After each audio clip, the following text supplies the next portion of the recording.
I'm back with part two of shelf one of Books About Books, shelf tour. Now, there's a bit of a backtrack here a little bit because I'm reorganizing as they're going, and it's started to get where things are. So I'm going to start out with sort of Books About Books. There's a part of a set that's going to be there, and then I continue on there, and then it goes into printing, basically. It goes into the history of printing, and then typography, and then so on. We'll catch up after that. But this is more general history of the book.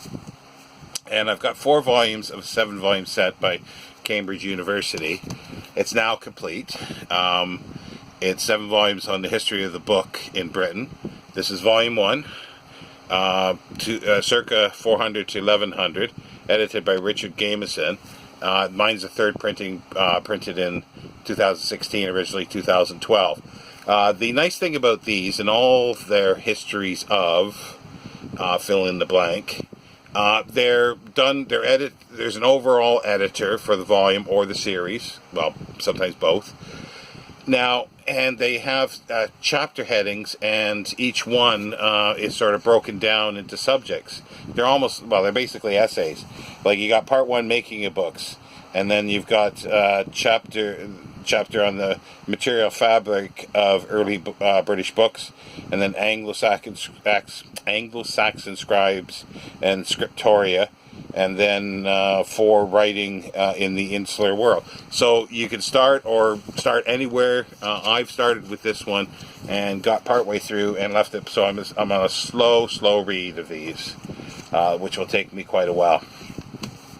Volume 2 is 1100 to 1400. Same makeup, as I say, with all these. However, this was published before the other one, because that originally was 2012. This is 2008. And it's edited by Nigel J. Morgan and Rodney M. Thompson. And volume 3 is 1400 to 1557, edited by Lottie Halinga and J.B. Trapp. Again, it's the same chapter, sort of, and they're the editors for that. And this was published in 1999, so that was prior to the other two. And I don't have 4 and 5 yet. I've got volume 6, and this is 1830 to 1914. And it's edited by David McKettrick. And this is 2009. And so the last, this has, it's been dropped, so it's dinged there. So the last one will obviously be 1914 up to, I'm not sure actually, I didn't look to see where that one's up to. It could come up to 2000. That would sort of make a round figure there, but I have less interest in that actually for new ones, but it would be nice to read and complete it.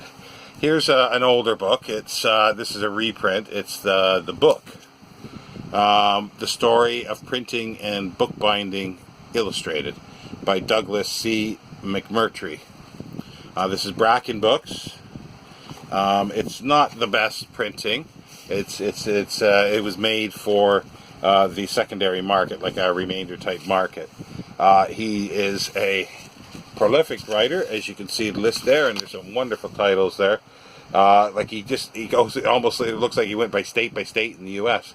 New York printing, 1693, early printing in Colorado, Michigan. He had a volume in New Orleans, Tennessee, Wisconsin, and beginnings of printing in Utah, Virginia, and Nevada newspaper. Just wonderful titles. Bracken Books, as I say, 1989, the edition originally 1943. So it's a big book, and it's will be one of the histories. Excuse me. And here is The Making of Books by Sean Gennett.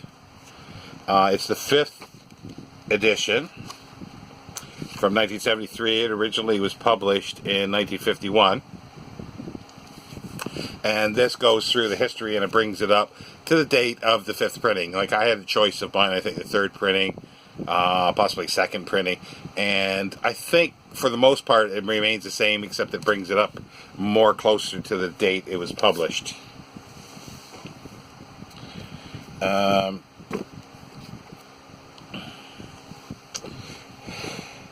This one here too is sort of like a history of books. It says the printing of books, but it's by he's quite a prolific author. He did something called Bibliomania. I think well, anyway, he's written a lot of books about books, and this one is it's a print-on-demand facsimile copy, basically, of the printing of books. This is Castle and Company. It doesn't say what year, but I think this originally started, but I got this about a year or so ago. And it's a hard place to put it, because he's talking about printing at places, but they are essays, and he's talking more about how readers and how the book was put together through time, basically, and how it was done. So I'm using this as a general history of books. Now, I think, yeah, we're done there for the history of books. That's sort of the general ones at the moment. I've got 3 books on writing. Here's an interesting one. It's examples of English handwriting, 1150 to 1750. And it's got a bit of an essay. It's part 1 from Essex Parish records and part 2 from other Essex archives. It's by Hilda E.P. Grieve, former senior assistant archivist, published by the Essex Education Committee, Essex Record Office, Publications number 21, 1954, and this is the 4th impression, 1974, and it costs 60 pence. And it just goes through, yeah, it shows examples of writing. And this is sort of a cursive script, listing of how writing is just a loose page that was put in the back. So let's move it aside so it doesn't fall out again. But again, here it's just page after page, and then the transcription below, so you can see how things were written. Nothing superb about it, but it's quite neat in that way. Now, this is the writing section. I've got 3 books. And here's one. I haven't read it yet. I picked this up at an Oxfam bookshop for, I think they only had like $1.99 on it or something like that. It's a remainder book. I have seen it in remainder shops, well, not shops so much, but online remainder places. But at $1.99, I wasn't going to pass it up. It's, yeah, The Story of Writing by Ewan Clayton. And it's Atlantic Books, 2013, and it looks quite interesting, because it's just a total history of writing. And I've got another one. It's a more larger one, but I picked this up as a remainder one. I've looked through it because it's quite interesting, but I have yet to read it. It's a big honker. It's like more coffee table book, History of Writing. It's From Hieroglyph to Multimedia. It's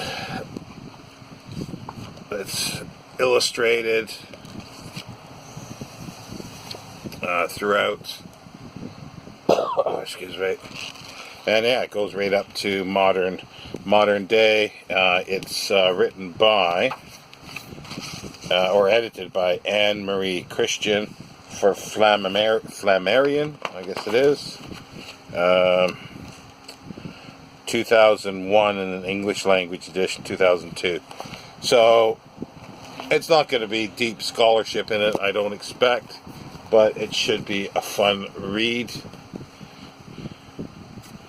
And oh yes, there's a couple that go with the tail end of printers here, because they're biography of printers. I've got 3, and I've shown these already on book hauls, but in case you missed it, it's a very, very short biography of Caxton, by Edmund Childs. Interesting bookplate. Arthur J. Gould. This looks like a stag. And it's a portrait in a background. 1976 by Northwood Publications Limited. It's very short. It's like 160 pages, 170 pages of text. Now, the big one here, we've seen this one as well, is William Caslin, Master of Letters, by Johnson Ball. This is a massive tome. I'm going to be on the lookout for, like, you know, this is letter engraver and type founder. So I'm classing him as a printer. 1693 to 1766 by Johnson Ball. Kenneton, The Roundtree Press, 1973. Yeah, it looks like it's the first printing. It's not as big as, it's just under 500 pages, but it is quite substantial. It's got title pages, quite a bit of section there on that, and he just says, yeah, Dr. Johnson Ball's exhaustive researches into the background of England's most distinguished letter founder have produced this definitive biography of the craftsman whose work marked an epoch in English printing. So, and the last one I've picked up is Christopher Plantin by Colin Clare. We saw Colin Clare in the history of printing earlier.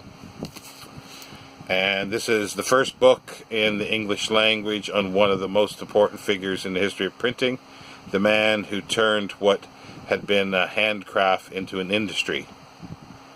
Plantin's combination of enthusiasm, ambition, and hard work and scholarship made Antwerp an intellectual centre of unequalled importance in the 16th century.